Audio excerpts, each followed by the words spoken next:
আসসালামু আলাইকুম। আমার রসোই ঘরে সবাইকে স্বাগতম।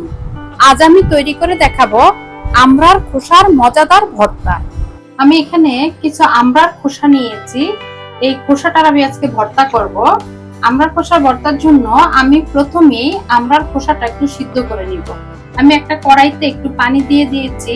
এখন খোসাটা দিয়ে দিব, দিয়ে সামান্য একটু লবণ দিয়ে ঢাকনা দিয়ে সিদ্ধ করে নিব। আমড়ার খোসা সিদ্ধ হওয়ার জন্য বেশি পানি লাগে না, বেশি সময়ও লাগবে না, সিদ্ধ হয়ে যাবে তাড়াতাড়ি। আমি এখন ঢাকনা দিয়ে একটু অপেক্ষা করছি। আমড়ার খোসা সিদ্ধ হতে হতে আমি আরেক চুলায় পেঁয়াজ, রসুন এগুলো একটু ভেজে নিচ্ছি ভর্তার জন্য।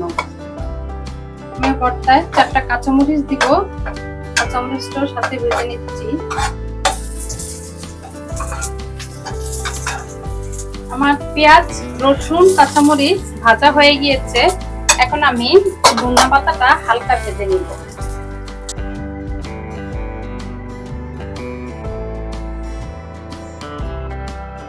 অফিস কিনে আমি 1 চামচের মতো সরিষার তেল দিয়েছি এগুলি ভাজাতে। আমার ধনিয়া পাতাও ভাজা হয়ে গেছে। ধনিয়া পাতা আমি বেশি ভাজবো না, জাস্ট গায়ের পানিটা শুকিয়ে নিয়েছি। ধনে পাতাটা ভাজা হয়ে গেছে, এখন আমি এগুলি তুলে নিচ্ছি। আমার আমড়ার খোসার যে সিদ্ধ দিয়েছি সেটারও পানি শুকিয়ে গিয়েছে।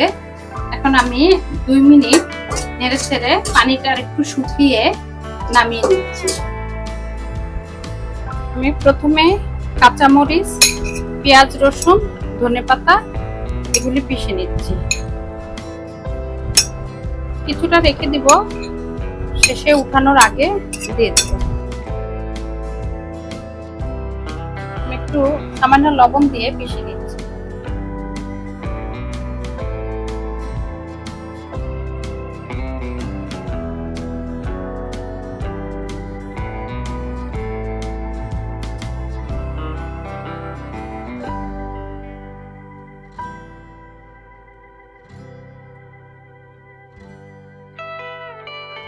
আমার পেঁয়াজ মরিচ পিষা হয়ে গিয়েছে, এখন আমি আমড়ার খোসাগুলি পিষে নিচ্ছি।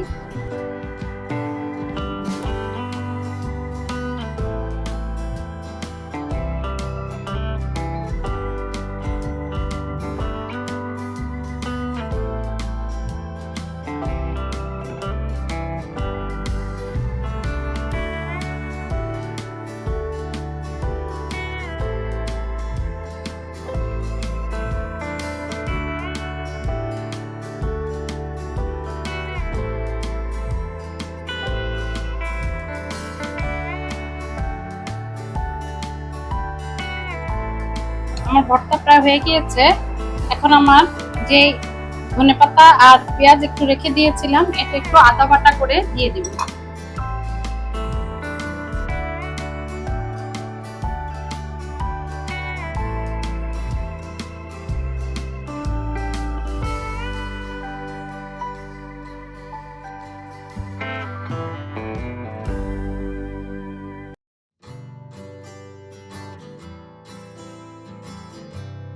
ভর্তা পিষা হয়ে গিয়েছে, এখন আমি ভর্তাটা তুলে নিচ্ছি।